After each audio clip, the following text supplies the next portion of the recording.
ఇస్తున్నా. నేను చాలా ఏళ్ళు చూసా. ఒకసారి నేనే మోసపోయా. ముఖ్యమంత్రిగా ఉన్నా నిద్రలేసి చూశాను. ఎవరైతే వివేకానంద రెడ్డి గుండెపోటుతో చనిపోయాడు. నేను అనుకున్న పాపం మన ప్రత్యర్థి ఆయన గుండెపోటు చనిపోయాడు అని అనుకున్నాను. అనుకుంటే అది గుండెపోటు కాదు, గొడ్డలి వేటు. తర్వాత తెలుసుకోవడానికి చాలా సమయం పట్టింది నాకు. అంటే ఒక ముఖ్యమంత్రినే మోసం చేయగలుగుతున్నారంటే మీరొక లెక్క అని మిమ్మల్ని అడుగుతున్నా. హత్య చేసి ఆత్మహత్యగా చిత్రీకరించే మనుషులుండే ఈ రోజుల్లో, తిరిగి కేసులు పెట్టే ఈ రోజుల్లో వాళ్ళని సమర్థవంతంగా ఎదుర్కోవాలన్నా లేదా అని మిమ్మల్ని అడుగుతున్నా.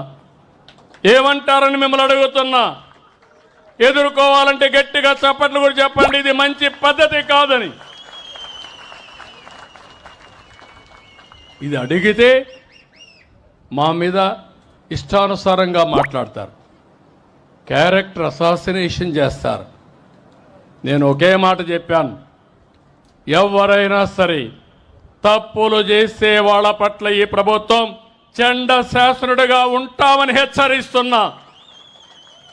మంచి చేయండి. నిన్న కూడా చూస్తున్నారు మీరు. నిన్న అనంతపురకు పోయి ఎన్ని డ్రామాలు ఆడుతున్నారు. నేను అడుగుతున్నా మిమ్మల్ని, నేను ఎప్పుడైనా స్వేచ్ఛగా తిరిగానా రాష్ట్రంలో? మాజీ ముఖ్యమంత్రిగా చూశారా 5 ఏళ్ళు మీరు?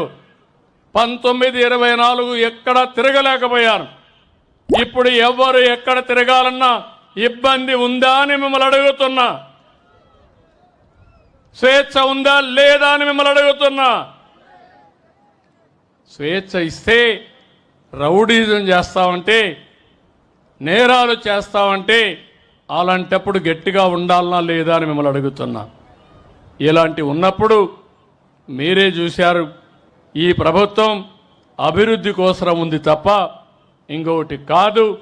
అదే సమయంలో ఎవరు తప్పు చేసినా వాళ్ళని శిక్షించే బాధ్యత ఈ ప్రభుత్వం పైన ఉంది.